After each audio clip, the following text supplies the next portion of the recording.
Welcome to the nextTalk podcast. We are a nonprofit passionate about keeping kids safe online. We're learning together how to navigate tech, culture, and faith with our kids. We've been tracking a new concerning trend: online gambling. Parents are contacting us for help and also sharing their stories with us because they want to warn other parents. I want to be clear, every family who has contacted us, it has been the parents of young men aged 18 to 24. This is the demographic that we're dealing with today. Some of these young men have gotten in very deep with online gambling, and I mean tens of thousands of dollars lost, going into debt to keep up the habit. I mean, it's truly become an addiction and ruining their lives.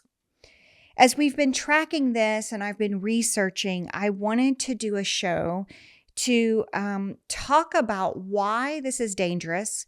And then at the end of this show, I'm going to give you some practical conversations that you can have in your home with your kids right now to hopefully prevent a gambling addiction. You know, this online gambling thing reminds me of the shift we saw with porn more than a decade ago. And you guys have heard me talk about this before, right? When I grew up, when I was a child, pornography was found in magazines. You could go to mom and pop stores, video stores, and there would be a back room where you could rent pornography videos. But they were not easily accessible. For the last decade, porn has been in everyone's back pocket. With tech advances like the phone and streaming services, porn is available at any time. And so there's been a huge switch with pornography and the access. Online gambling is the same. So, you know, when I grew up, gambling was more in casinos, in person, very controlled environment as to who was doing it, like as far as age verification and that sort of thing. Now, gambling is in everyone's back pocket. Even if your kid is not gambling, they know kids who are, or they've heard about it. So what changed? Why has online gambling exploded? A 2018 Supreme Court decision is what happened. So before 2018, legal sports betting was basically limited to Nevada. Very simplified. The 2018 Supreme Court ruling struck down a previous federal law, which was originally passed in 1992, called the Professional and Amateur Sports Protection Act. That prohibited betting on football, basketball, baseball, and, sports betting in most states. The 2018 ruling, however, struck that federal law down, and states gained the freedom to decide for themselves whether to legalize or regulate sports betting. You guys, this Supreme Court ruling triggered a rapid rollout. By 2023 to 2025, over 30 to 35 states had some form of legal sports betting. This exploded into a multi-billion-dollar industry with apps like DraftKings, FanDuel, etc. You always have to follow the money. And just like with pornography, when it exploded more than a decade ago, you had to follow the money. People were interested in getting customers, new customers. And so oftentimes kids get caught up in this as new customers. According to the American Gaming Association, in the US alone, gaming revenue hit $78.7 billion in 2025. That is not global. The global number is around $105 billion. But in the US alone, $78.7 billion in 1 year, in 2025. Dave Ramsey recently came out and raised alarms all about this. This is what he said. The fastest growing addiction that is destroying young men in their 20s is online sports gambling. That's a quote from Dave Ramsey. U.S. News conducted a survey in July 2025. Here's what they found. 1 in 4 sports bettors say they've been unable to pay a bill because of wagers they made. Almost a third, 30% of sports bettors say they have debts they attribute to gambling. Let me give you some more research. A national survey conducted by the Harris Poll on behalf of the National Council on Problem Gambling found this. Nearly 2/3 of adults aged 21 and older, so about 65%, report participating in at least one form of gambling before age 21. Did you catch that? 65% of people reported participating in at least one form of gambling before age 21. Now, this 65% number does include lottery tickets, fantasy sport leagues, minor gambling that some people would say. But I want us to look at this because if you look at the rate of people who are betting younger, it's much higher in this younger generation than it was like in our generation. So here's what the stat I want you to look at. Younger adults report even higher rates of early sports betting and online casino play before age 21 compared to older generations.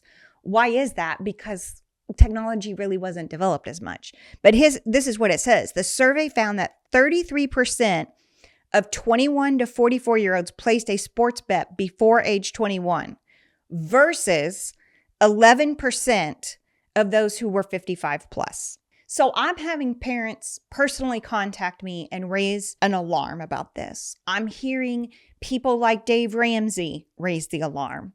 I'm doing research and finding what I'm seeing is legit. And here's another statement that I want to make. I believe kids are being groomed to gamble. Let me explain what I mean by that.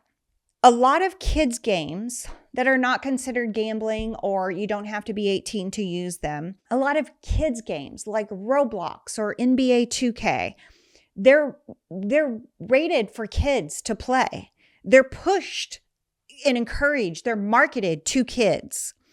But they have what's called loot boxes or mystery boxes or player packs. Sometimes the name changes with the certain app or the game. But here's the concept behind these. You pay real money to open a randomized reward. This is like a virtual slot machine. You don't know what you'll get, and kids keep playing because they're chasing the big win. This starts out on apps that many kids play, like I suggested, Roblox, NBA 2K. Actually, NBA 2K is one of the most criticized sports games for this. It's rated E for everyone, yet heavily features gambling-like elements that kids encounter. So in NBA 2K, as an example, you have what's called virtual currency, VC. Now, you can earn VC slowly through gameplay, but, it's very encouraged to buy VC with real money. And then VC you can use, it's like the currency within NBA 2K. You can use it for player upgrades and stuff like that. Now, within NBA 2K, there's also this thing called My Team mode. And this is the biggest issue. You buy card packs or boxes. Again, it's that general terminology that will change with each app, but it's these loot boxes, these mystery boxes, these player packs. And you buy these with real money purchased VC. Okay, so you have VC that you've purchased with your real money, and then you take the VC and you buy these player packs. You will get new players. Now, these packs, how it works in this particular app, there's low odds of getting superstar players. So gamers repeatedly buy these packs because they may be wanting to get their favorite player or this superstar that they want on their team. And critics openly call this gambling or slot machine. Pack openings feel like casino pools with flashy animations, and you're just left to say, what's going to be there? I want that big win. I want that player. I'm going to chase that. Recently, actually, we helped a family, and I want to talk a little bit more in particular about this NBA 2K because the boy was watching a YouTuber, and the YouTuber was talking about ways to improve your NBA 2K game, right? You watch YouTubers to get better at the game. The YouTuber then promised him more VC, virtual currency, if he created a Pick 6 account. So a Pick 6 account is DraftKings. That's a gambling account. And the YouTuber did say, you have to be 18 in these certain states to get this app. But Pick 6 is a fast, simple, peer-to-peer fantasy sports game. So it's a type of player prop contest where you make predictions on individual player stats. And if enough of your picks hit, then you can win real cash prizes. So for example, and I'm talking to you because if you talk to your kids, they may say the word prop betting. Prop betting is a form of sports betting. So sports betting is the umbrella that we've been talking about here that is massively growing. And then prop betting is underneath it. Prop betting is things like, will this player score more than 25 points in this game? Will the Spurs score over 50 points in the first half? So traditional sports betting is like, I'm going to bet on that team to win. But prop betting is more focused on like the player stats or a certain points or something like that. It's not traditional sports bettings because you don't bet on game outcomes. And so it's referred to as prop betting. But prop betting is extremely popular, and it's one of the fastest growing segments in sports betting. So we need to take note of it. All this to say, online gambling is in your kid's back pocket, and it's increasing in popularity. It is a new challenge that parents have to face raising kids in a digital world. It's a $78 billion industry in the US alone in 2025. So guess what? People are capitalizing off of it. YouTubers and online influencers are pushing for our kids to download these online gambling apps. And then guess what? They get a bonus or they get paid for how many people they push to these apps. They're getting bonuses and commissions off of this from their affiliate links. And so once again at nextTalk, we see that we have a new online challenge. And sometimes online challenges freak us out and we feel like playing whack-a-mole all the time, right? Here's a new one pop up. I mean, we've covered sextortion and, stranger danger online and pornography. And now we have online gambling, another whack-a-mole to present itself. But at nextTalk, this is why I love our nonprofit and our mission. Yes, we need to be aware of all these things popping up. We need to be aware of the dangers. We need to educate ourselves, which is what we're doing today. But the real solution is going to apply to every situation. That is to build a good relationship with your kid. Foster healthy dialogue. Warn them about the online dangers.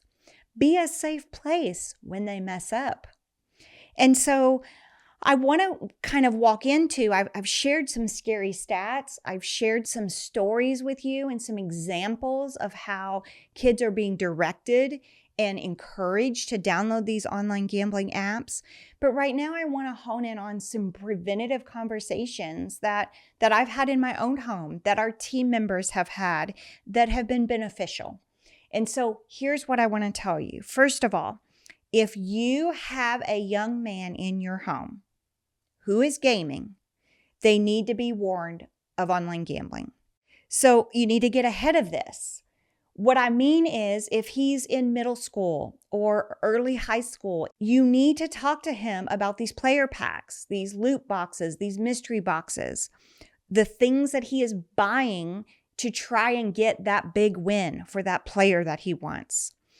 You need to teach him that this kind of mind exercise of getting these player packs and getting excited of the rush of seeing what you get can actually groom him to mimic online gambling. And it can be a dangerous addiction. Please start this conversation early.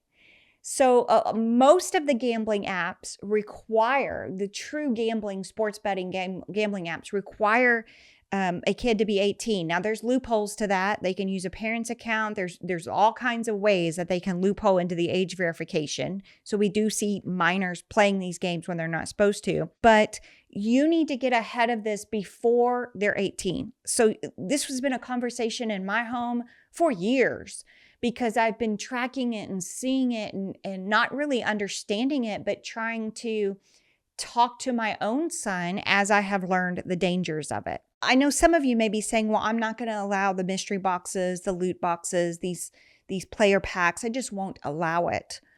I would suggest, obviously, delay it for sure as long as you can. But as they do get older, I think it's something they could earn.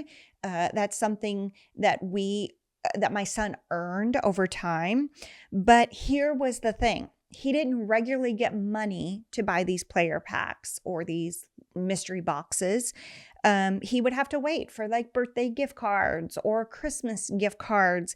And even then, I would ask him, are you sure you want to spend or ask for $50 in gift cards when you're probably going to not get any players you want and it could be a waste of money?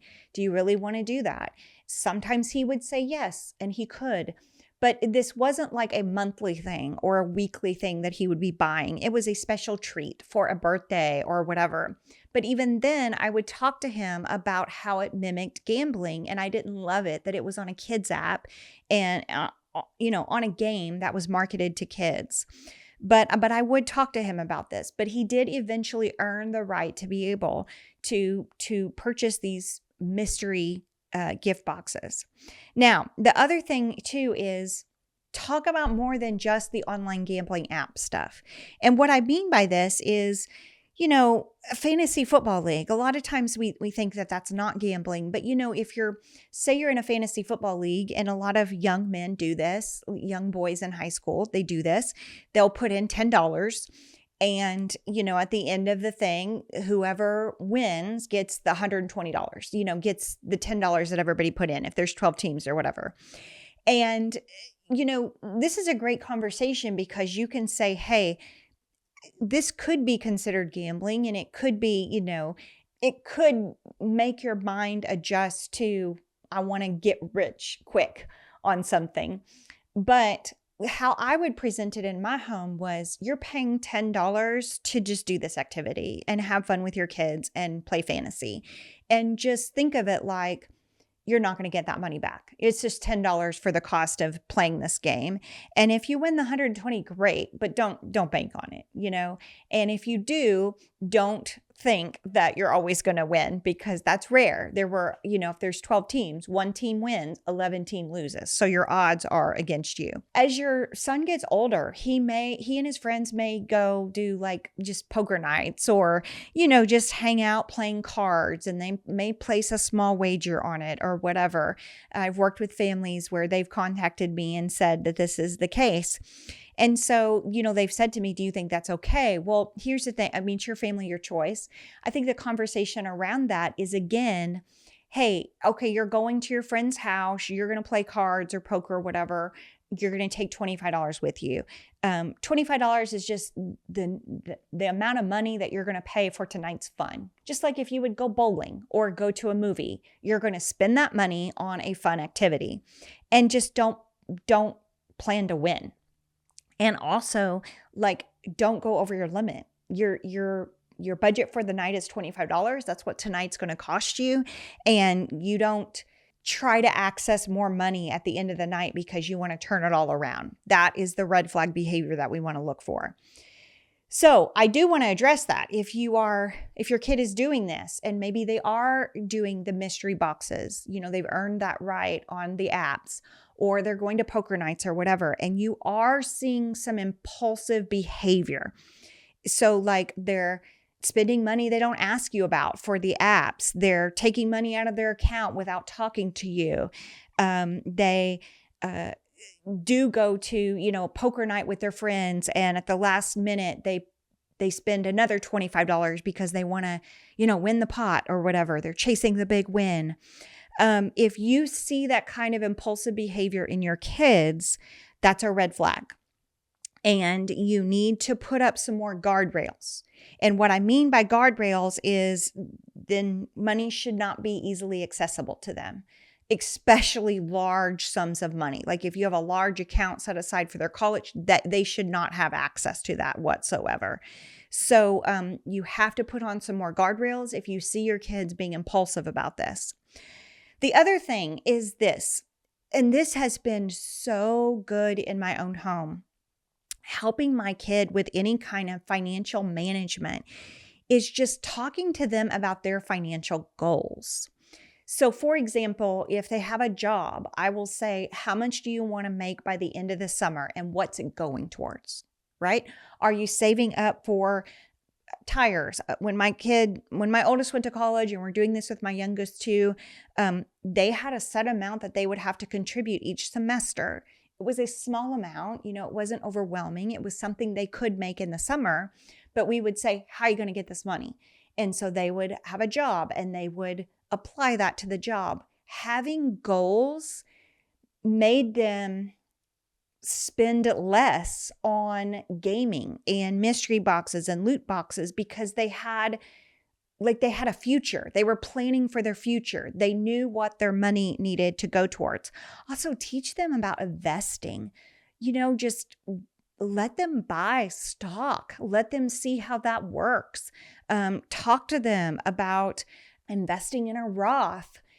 These are just financial goals that we need to talk to our kids about. And I think it helps them not waste money on gaming type stuff. There's a Bible verse that I absolutely love, and I've said it a lot over the years when I talk about gambling addiction.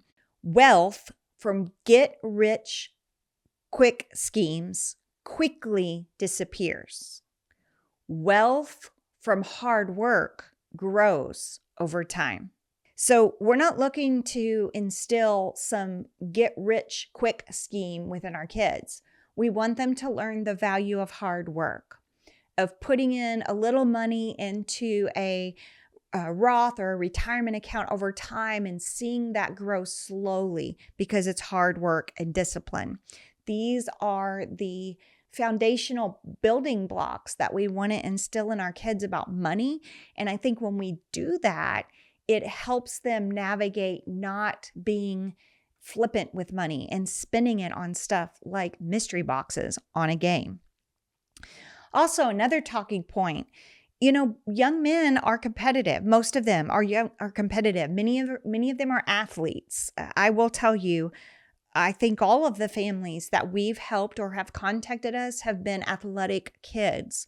So there's something there with the thrill of the sports, hobbies, gaming, chasing the win with the sports.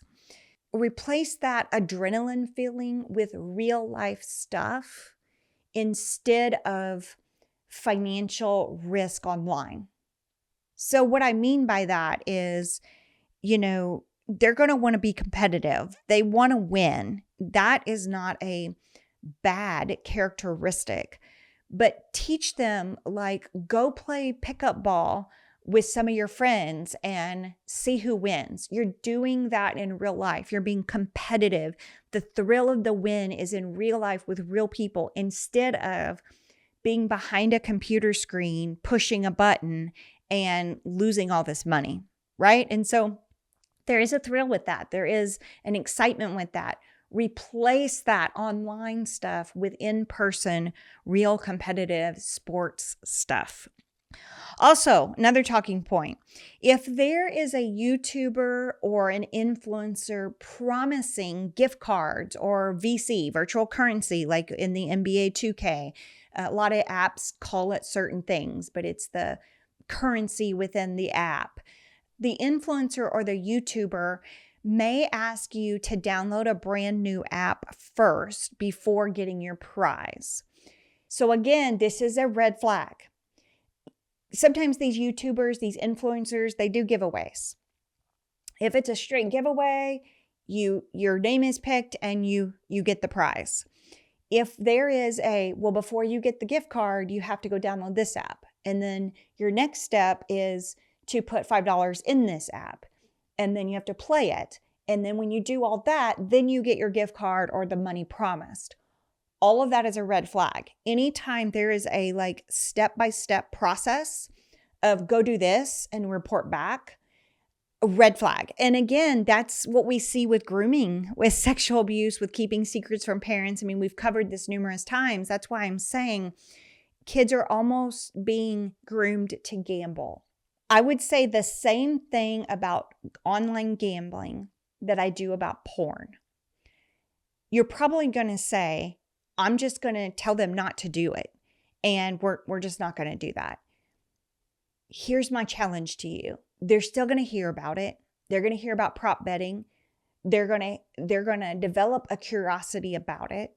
So talk to them about the dangers of it. You're not saying it's okay. You're not giving them a green light, but you're saying, hey, this is happening and I know you're hearing about it. Here are my concerns.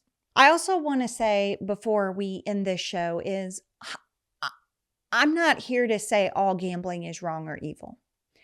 And when I think about gambling, it's very similar to alcohol for me. Having a glass of wine at dinner, if you're an adult, is not sinful. And I say an adult because we are to submit to the laws of the land. That is biblical. An adult having a glass of wine at dinner, not sinful. But drunkenness is. So gambling, if you're going to say, hey, I'm going to do this fantasy football league, or I'm going to allow myself $30 a month to gamble on this certain app, I don't know that that's sinful. But here's what I know. Even with alcohol and gambling, it can easily become an idol. It can lead to an addiction. It is a slippery slope, just like with alcohol. And so it can easily create an addiction in your brain and take over your life. So be careful and have your guard up. When gambling becomes an addiction, we are chasing the high. We are chasing the money. We are chasing the wealth. And so also just continually have conversations with your kids about what scripture says about money. I love this verse. Keep your life free from love of money and be content with what you have. As with anything we cover, I'm trying to get ahead of this. So my goal for this podcast is for those of you with younger kids, younger boys in particular, that you will start having preventative conversations right now with them. But I do want to say, if you have an 18 plus young man that you've raised who is already struggling and in deep, please don't go in guns blazing and shame your kid. Don't condemn your kid. Honestly, I think if you've got a kid that you're really worried about, I think the conversation can start with an apology from you. And it goes something like this. I'm so sorry. When I gave you your phone and gave you technology, I didn't know the dangers of gambling apps. I had no idea that there was a 2018 Supreme Court decision that changed everything. But now I'm getting educated. I should have set up some boundaries for you to protect you from this. And I didn't because I didn't know. And now I've read about how easy it is to get pulled into this and an addiction can form. So maybe we should talk about limits, or do you struggle with this? I'm so sorry if you do. Start the conversation that way, where you are kind of saying, man, I should have known about this. I didn't. I'm sorry I didn't have anybody warning me about it. Maybe you can create some good dialogue with that. What I've found with older kids is when I admit my faults first, it lets their guard down.